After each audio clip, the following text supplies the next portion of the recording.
देखिए, आज जो है हम चैप्टर 9 को पढ़ेंगे और इस चैप्टर का नाम है रेस्पिरेशन।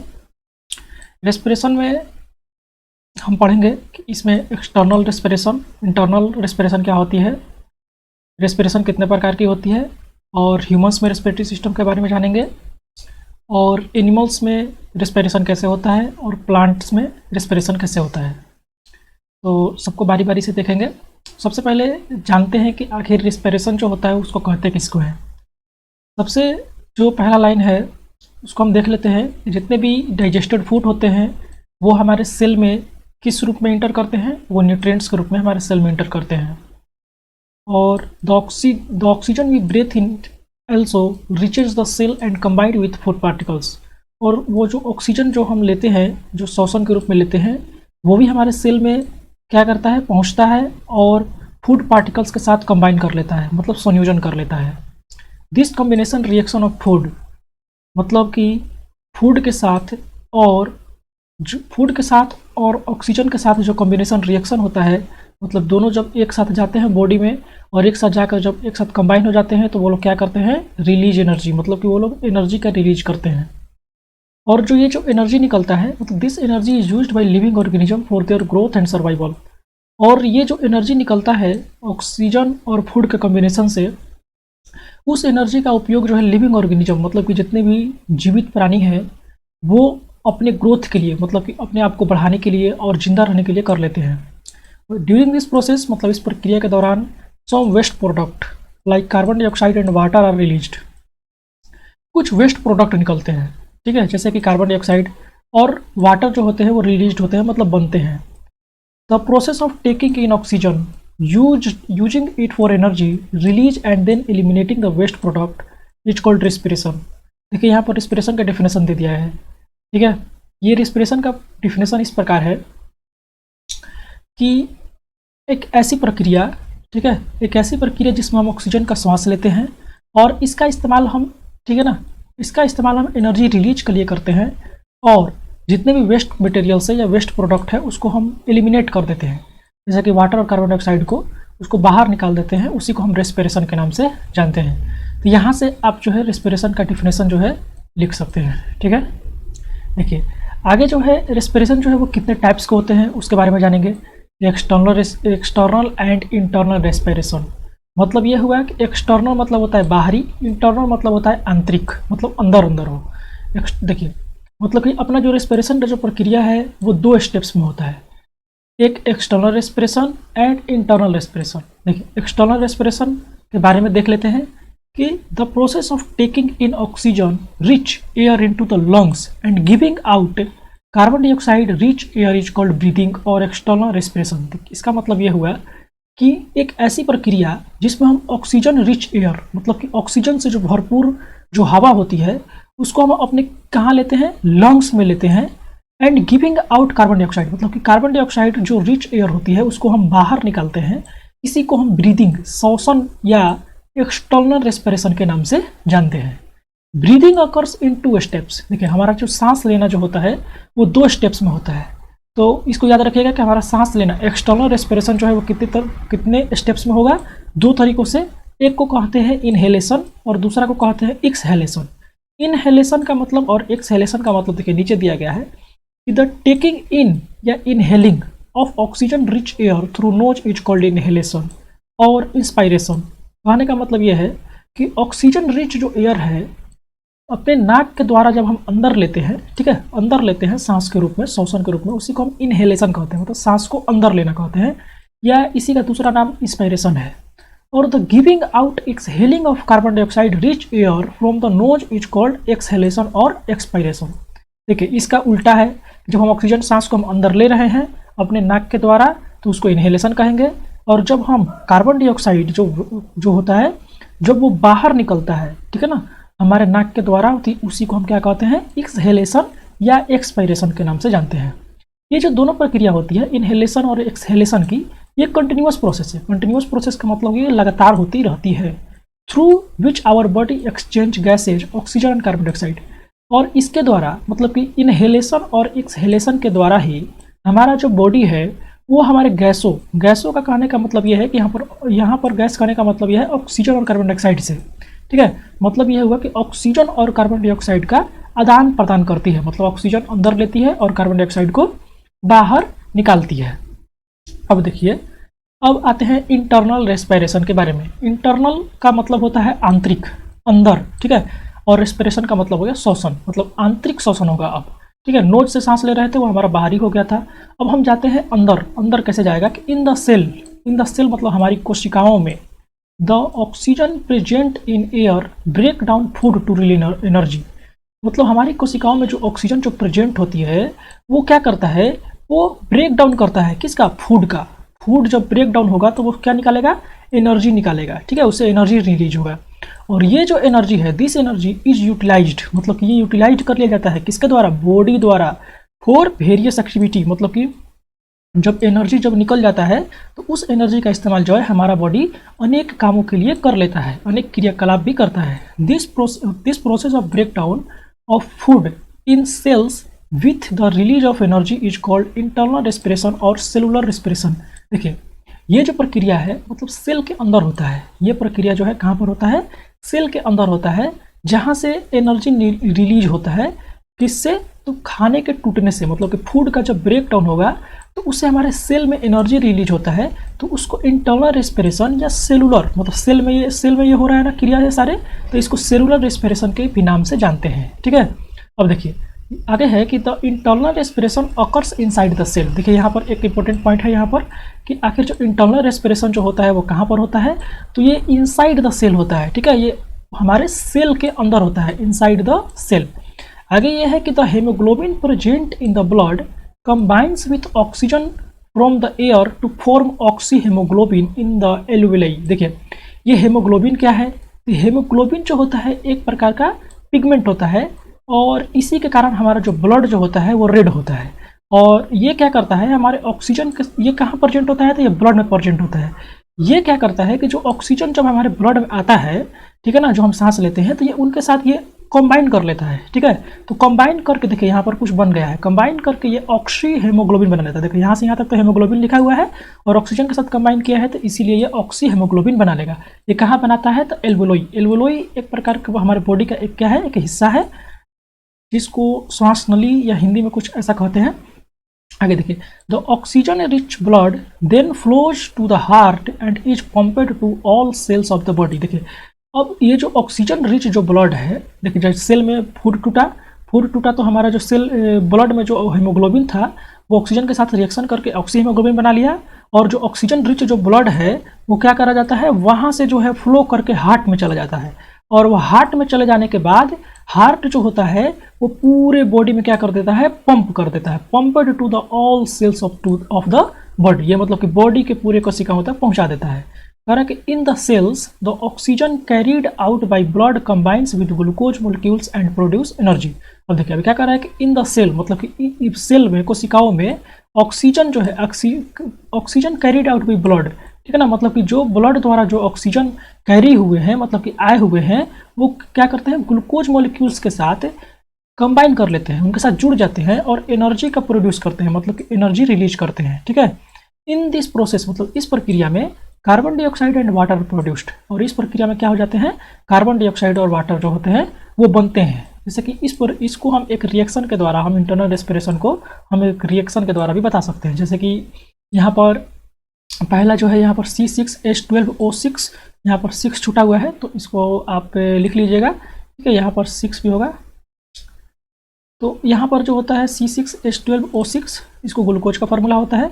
ये ग्लूकोज जो है ऑक्सीजन के साथ जब कंबाइन कर लेता है तो यहाँ पर क्या बनने लगता है, कार्बन डाइऑक्साइड और वाटर जो होता है वो वेस्ट के रूप में बनता है, और ATP का मतलब होता है एडिनोसिन ट्राइफॉस्फेट, एनर्जी के रूप में हमें मिल जाता है।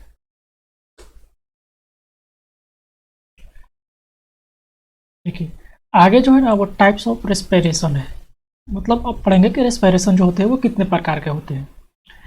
तो यहाँ पर दिया गया कि आप तो पहले ही पढ़ चुके हैं कि ऑक्सीजन जो है एक essential for purpose of respiration, मतलब कि हमारे रेस्पिरेशन के लिए हमारा ऑक्सीजन जो है वो क्या है, बहुत ही ज़्यादा आवश्यक है, एसेंशियल है। However respiration also occurs without oxygen. अब देखिए, अब यहाँ पर कुछ एक टर्म दिया हो गया है, आप जानकर हैरान हो गए होंगे। यहाँ पर बोला कि रेस्पिरेशन जो होता है वो बिना ऑक्सीजन के भी हो सकता है। यहाँ पर देखिए, on the basis respiration in living things can be divided into following two types, aerobic respiration and anaerobic respiration. मतलब हमारे लिविंग ऑर्गेनिज्म है, जितने भी जीवित प्राणी हैं, उनकी श्वसन को देखते हुए, मतलब कि श्वसन को देखते हुए, रेस्पिरेशन को देखते हुए हम लोग रेस्पिरेशन को दो भागों कैटेगरी में बांट सकते हैं। कितने टाइप्स में? पहला एरोबिक। एरोबिक मतलब होता है जहाँ पर ऑक्सीजन उपस्थित हो, ऑक्सीजन प्रेजेंट हो। और एनारोबिक, एनारोबिक मतलब होता है यहाँ पर ऑक्सीजन अब्सेंट हो। तो दो प्रकार से हमारा रेस्पिरेशन हो सकता है। देखिए, बारी बारी से सब हम रेस्पिरेशन को देख लेते हैं। पहले एरोबिक रेस्पिरेशन के बारे में देख लेते हैं। तो the respiration which occurs in presence of oxygen is called aerobic respiration. देखिए, यहाँ से आप रेस्पिरेशन का परिभाषा लिख लीजिएगा एरोबिक रेस्पिरेशन का, कि एक ऐसी रेस्पिरेशन, मतलब वैसा श्वसन जो तभी घटित होता है, तभी अकर होता है जब ऑक्सीजन प्रेजेंट हो। मतलब कि ऑक्सीजन के प्रेजेंस में जो रेस्पिरेशन होगा उसी को हम किसके नाम से जानेंगे?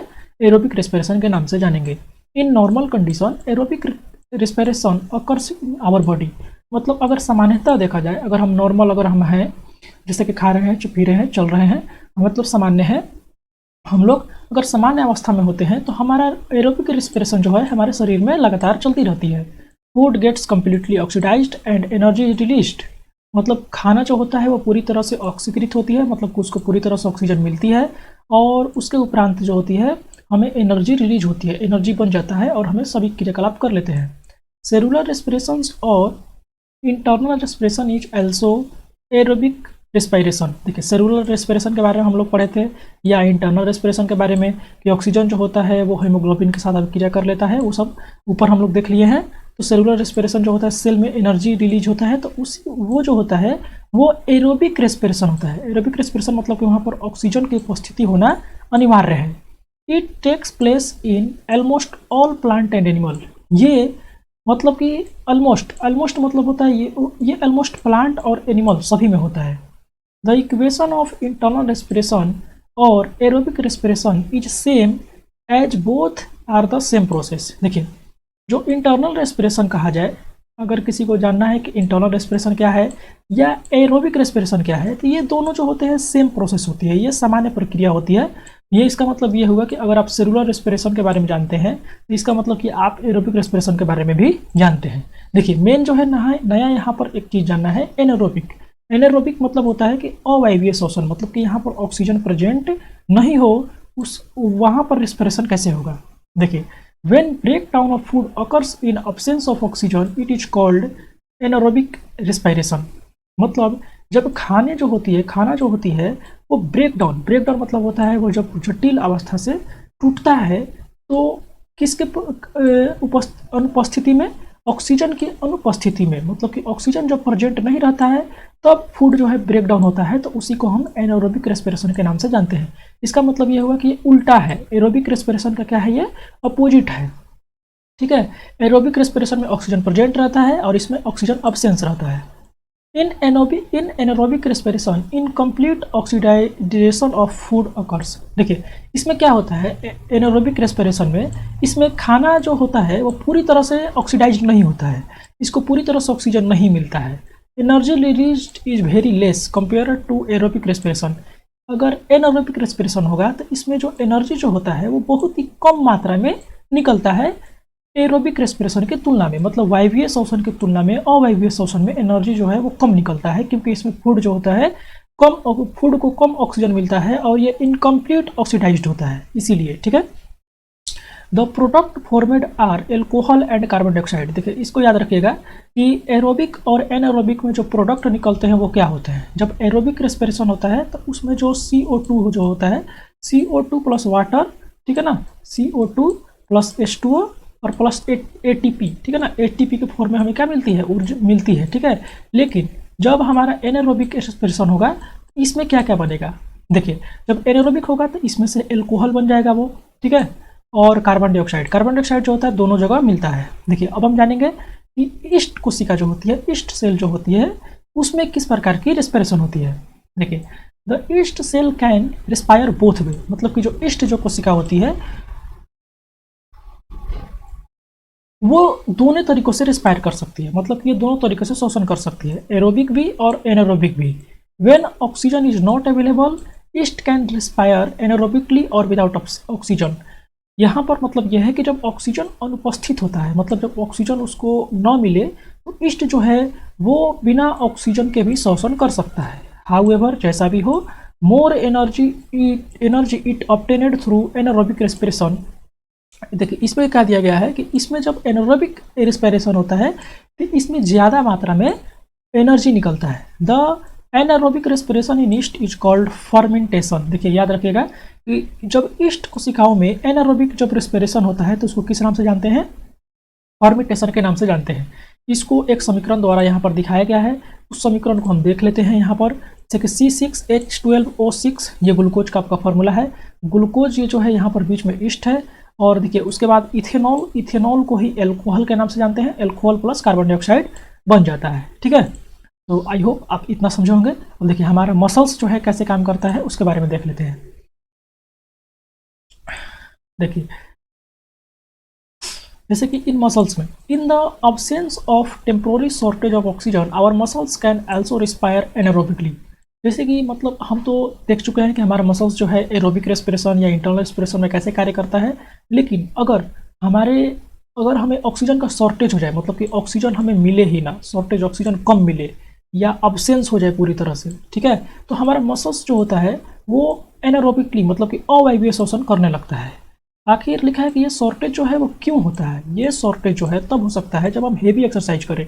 कहने का मतलब कि बहुत ज़्यादा मात्रा में अगर हम लोग व्यायाम कर लेंगे, एक्सरसाइज कर लेंगे, एक्सेसिव फिजिकल वर्क, या बहुत ज़्यादा अगर हम कोई कठिन कार्य कर लेते हैं, तब जो होता है ये हमारे बॉडी में शॉर्टेज ऑफ ऑक्सीजन हो जाता है। इन सच कंडीशन, मतलब ऐसी अवस्था में there is high demand of oxygen, ठीक है ना, हमारे बॉडी में ऑक्सीजन की जो डिमांड होती है, मांग होती है, बहुत ज़्यादा बढ़ जाती है टू रिस्पायर, श्वसन करने के लिए, which the body is unable to supply, जिसमें हमारा जो बॉडी जो होता है वो उसमें असक्षम हो जाता है सप्लाई करने में ऑक्सीजन को। इन दिस केस, मतलब कि इस केस में मसल्स अंडरगोज एनारोबिक रेस्पिरेशन, मतलब कि अगर उसको ऑक्सीजन पूरी तरह से नहीं मिल पाएगा तो उस प्रक्रिया में जो है एनारोबिक रेस्पिरेशन जो होता है, ठीक है, तो देखिए यहाँ पर क्या बन जाएगा, ध्यान से देखिएगा।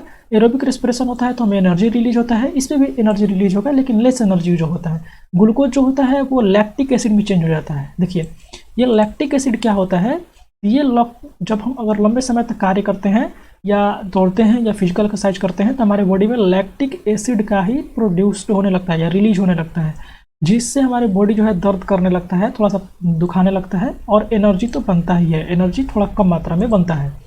देखिए आगे है कि in anaerobic reaction glucose does not completely break down, मतलब अगर अवायवीय श्वसन होगा, एनारोबिक रिएक्शन होगा, तो ग्लूकोज जो होता है वो पूरी तरह से ब्रेक डाउन नहीं होता है। एज अ रिजल्ट, मतलब कि हमें अंततः यही बनता है कि लैक्टिक एसिड इज प्रोड्यूस्ड, मतलब लैक्टिक एसिड जो है बन जाता है by the external work of muscles, मतलब कि अगर मसल्स का बहुत ज़्यादा अगर वर्क किया जाए तो उसमें क्या बन जाएगा, लैक्टिक एसिड बन जाएगा। When muscles work hard in shortage of oxygen, मतलब कि हमारा जब मसल्स जो है अगर मतलब कि अगर ऑक्सीजन की कमी में अगर बहुत ज़्यादा काम करेगा, वर्क हार्ड करेगा, तो दो muscles produce so much lactic acid that it can not be removed from the muscles quickly. इसका मतलब ये है कि अगर ऑक्सीजन की अनुपस्थिति में अगर हमारा मसल्स जो है अगर बहुत ज़्यादा हार्ड वर्क कर दे तो हमारे बॉडी में ज़्यादा से ज़्यादा लैक्टिक एसिड जो है प्रोड्यूस होंगे, जिसको मसल्स से जल्दी नहीं निकाला जा सकता है। This lactic acid deposits in the cell and causes muscle cramps. ये जो लैक्टिक एसिड हमारे जो बॉडी में मसल्स में बनता है ये कहाँ चला जाता है, सेल्स में चला जाता है, जिससे मसल्स क्रैम्प्स होते हैं, ठीक है ना, मसल्स जो है दुखने लगता है। When muscles relax and oxygen supply get normal in the body the lactic acid break down. देखिए जब हमारा मसल जो है रिलैक्स करने लगता है, आराम करने लगता है, और उसको ऑक्सीजन का सप्लाई मिलने लगता है, ऑक्सीजन जो है उसको पूरी तरह से मिलने लगता है, तब हमारा बॉडी जो है नॉर्मल हो जाता है और लैक्टिक एसिड जो है वो टूट जाता है, ठीक है। तो लैक्टिक एसिड टूट जाएगा तो हमारा बॉडी दर्द जो है वो खत्म हो जाता है। देखिए अब इसका एक करने का तरीका है लैक्टिक एसिड बनाने का। कि आप लोग दौड़िएगा, जाके दौड़िएगा ना तो देखिएगा आपके पैर में वो ठेहुना के नीचे जो है वो दर्द करने लगता है, जो निकला रहता है वो पूरा दर्द करने लगेगा। तो वो दर्द इसलिए करता है क्योंकि वहाँ पर लैक्टिक ऑक्सीजन जो है उसको पूरी तरह से हमारे मसल्स को नहीं मिल पाता है, और नहीं मिलेगा तो वहाँ पर लैक्टिक एसिड जो है बनता रहता है। और जब हमें अगर कुछ देर तक अगर हम नॉर्मल हो जाते हैं, नॉर्मल स्टेट में आ जाते हैं, तो ऑक्सीजन जो है हमारे पूरे मसल्स को मिल जाता है, तो फिर वो हमारा पैर दर्द ठीक हो जाता है। तो ठीक उसी प्रकार है। अब देखिए अब कुछ यहाँ पर अगर आपके क्वेश्चन में एरोबिक और एनारोबिक रेस्पिरेशन के बारे में अगर डिफरेंस पूछे तो यहाँ से लिख लीजिएगा कि एनारोबिक और एरोबिक रेस्पिरेशन का डिफरेंस। देखिए पहला डिफरेंस ये है, ये पहला डिफरेंस ये लिखेंगे कि इसमें ऑक्सीजन जो होता है प्रेजेंट होता है और इसमें ऑक्सीजन अब्सेंस होता है। इसमें फूड जो होता है वो कम्प्लीटली ब्रेक डाउन होता है। मतलब कि इसका मतलब ये है इसमें ऑक्सीजन पूरी तरह से फूड को मिलता है और वो फूड जो है पूरी तरह से कम्प्लीटली ब्रेक डाउन हो जाएगा। इसमें फूड जो होता है पार्शियली मतलब कि अच्छी तरह से नहीं, अंशतः जो होता है वो ब्रेक डाउन होता है, जिससे हमें कम एनर्जी मिलता है। And product include carbon dioxide, CO2 and water. देखिए इसमें जो ब्रेक डाउन हो जाएगा फूड तो उसमें क्या क्या बनेगा, CO2 मतलब कार्बन डाइऑक्साइड, H2 मतलब वाटर हमें जो है एंड प्रोडक्ट के रूप में मिलेगा। इसमें एंड प्रोडक्ट के रूप में हमें इथेनॉल, कार्बन डाइऑक्साइड, ठीक है ना, carbon dioxide in east and lactic acid in animal muscles. देखिए यहाँ पर दो हम जाने हैं ईस्ट और एनिमल्स मसल्स के बारे में, ठीक है। तो इथेनॉल तो दोनों में बनेगा, ठीक है। इथेनॉल जो होता है ये केवल ईस्ट में बनता है, इथेनॉल और कार्बन डाइऑक्साइड। और हमारे बॉडी में क्या क्या बनेगा, लैक्टिक एसिड, ठीक है ना, लैक्टिक एसिड बनने लगता है, ठीक है। अब देखिए प्रोड्यूस लॉट्स ऑफ एनर्जी। अगर एरोबिक रेस्पिरेशन होता है तो हमें एनर्जी बहुत अच्छे से मिलता है, बहुत ज़्यादा मिलता है। इसमें एनर्जी जो होता है एरोबिक रेस्पिरेशन की तुलना में कम मिलता है।